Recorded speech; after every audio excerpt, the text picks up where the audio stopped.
Your trading sucks, but that's okay because you are in the majority. Approximately 80 to 90% of retail traders lose money. And not just a small amount, they get totally fucked. So if you're feeling stuck, no matter what you're trying, it just doesn't click, I'll tell you why. It's because you're in the wrong game. So today I'm going to give you 3 ways to unfuck your trading. And these aren't retail cliches such as don't over leverage, use a stop loss. These are real professional insights that you won't hear across YouTube. And if you apply them properly, you are likely to start thinking like a top 10% trader. Step number 1, forget what you know. Look at the repetitive trading advice you see plastered all over social media. Use a stop loss, use 1% risk, sniper entry, support, resistance, ICT, SMC, order flow, fundamentals, sentiment. Sounds neat, it looks good, but it's why the majority of you are losing. If those cookie cutter systems worked, 80 to 90% wouldn't be losing money. And the sad truth is, trading just isn't that simple. So here's the reality.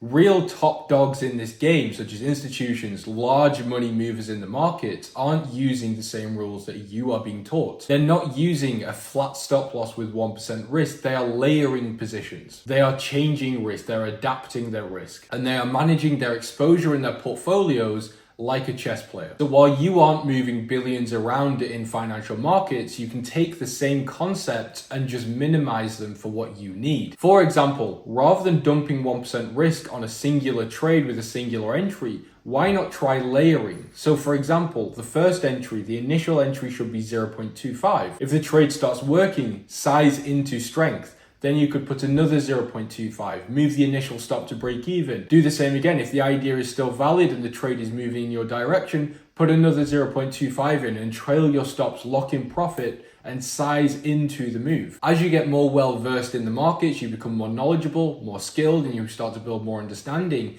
You can actually do the opposite and start bringing your average price either down or up depending on the long or short position. So for example, if you are a buyer of euro dollar and the macro thesis is very strong, the trend is very strong, but your initial entry went into a bit of drawdown, that could be a 0.25% stop. However, you could then scale into that position, bring your average price down, and start building a position through layers. So while I'm not telling you to be a degenerate and just scale into losing trades continuously, what I am telling you is to stop thinking like such a retail trader. You need to be adaptive and you need to be creative.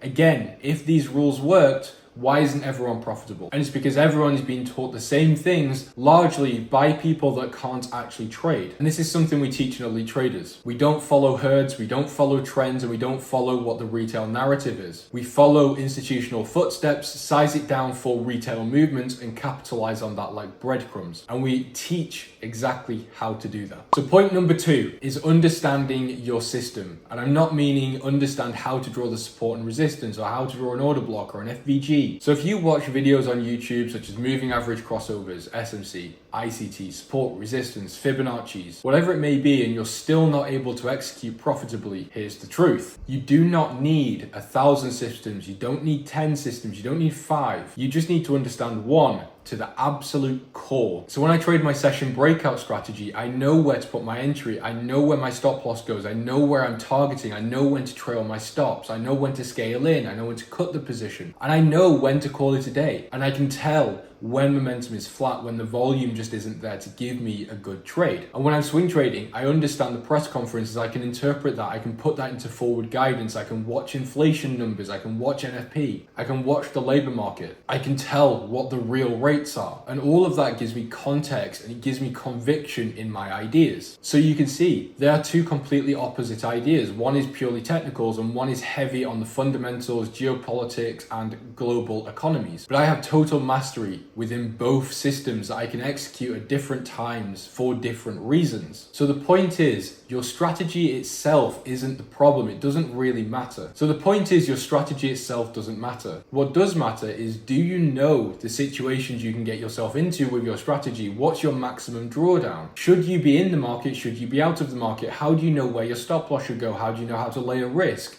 Do you know your exposure limits? Do you understand the behaviors of the markets that your strategy specializes in? For example, my breakout strategy works incredibly well on the DAX, not very well on the FTSE, and that's because the opening session behaviors are very different. So not every strategy will work on every market. Do you understand which markets your strategy does and doesn't work on? The number one reason traders are failing is not because they don't have a strategy, it's because they do not understand their strategy. They can draw up a trend line, or they can draw up a liquidity pool, or whatever the phrases are these days, but can they execute on that? Can you execute on that in real time in live markets with real money on the line? Maybe, maybe not. Great traders are not a jack of all trades. They generally specialize in 1 to 2 different systems and they drill them to perfection. They know it like the back of their hand. They remove hesitation, there's no second guessing because they know what to do, when to do it. Snap of a finger. That was a bad snap, there we go. And last but not least is number 3, and this in my opinion is the biggest one, because without this you will fail 100% of the time. So point number 3 is treat trading like the business that it is. And this is one of the biggest things that retail traders cannot understand, and they do not think like this. But this really is one of the things that really drove that home for me when I was learning how to trade. It wasn't just the strategy, it wasn't just the management of risk. It was also the thought process and the approach and the way that I treated my account, the markets and the portfolio. A lot of traders will go into the markets, they might have one win, they'll feel like a genius, they'll feel on top of the world. Then the next week they go on a tremendous losing streak, possibly blow the account, they'll lose more than they made on the previous week. And this cycle just repeats and repeats and repeats. And those singular wins are what keep them in the markets with that hope of one day making it without actually doing the deep dive they need to do. So trading is a business. All business have costs and expenses. Let's take the analogy of a coffee shop. Coffee shops pay rent, they pay wages, they pay for inventory. Sometimes a customer will drop a cup or a glass or a plate. That's a loss. Food gets wasted. That's also a loss. And generally, things just don't always run smoothly. And this is business. Every business has the same thing. Trading is no different. Your stop loss is exactly the same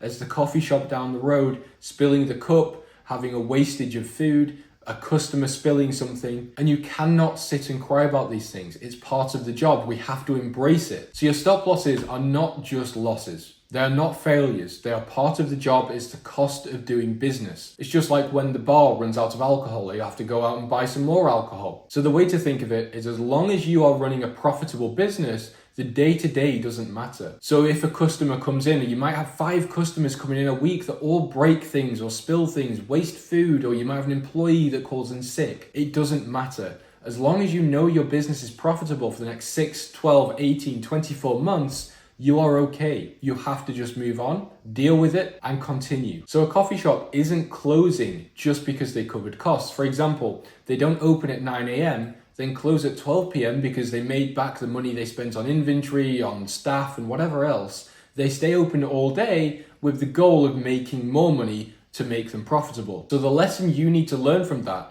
is you're not closing trades to cover the previous loss. You need to allow your trades to breathe, you need to allow them to run and hit those targets to wipe out your expenses. And then of course, in the long term, this should lead you to having a profitable strategy, a profitable portfolio, and a healthier relationship with this career. So the mindset you need to have is your stop losses are expenses, your wins are revenue, and your trading plan is your business plan. If you can't think that way, you are not a trader, you are a gambler trying to claim the title of a trader. And this is what we are doing at Elite Traders. We are building these people up from being gamblers or from being a 9-to-5 worker, which is completely fine, into people who view the markets in a professional way, earning that title of a trader and becoming real professionals. Because this isn't a hobby. You cannot come into the markets on a Monday morning expecting to make money, come back on a Thursday night expecting to make money. This isn't a casino, and this isn't something you do just for fun. You either are all in or you're not at all. So you need to make that decision right now. Are you a trader? Do you want to be a trader?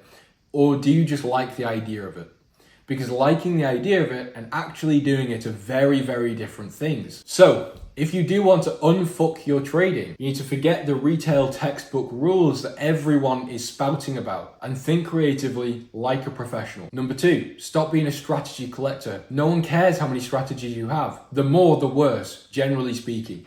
Pick one, master it, understand it, and make it into a profitable system. Number 3, treat trading like a business. Expenses, revenue, profit. That's all it comes down to. If you don't do these things, you will stay a part of that 90%, and your circle will never change. The cycle will continue round and around until you have no more money left. And trading will bankrupt you. I'm not joking. You will lose everything if you cannot get out of this cycle that you're in. However, if you do the things I've mentioned, you will start to become a top 10% trader.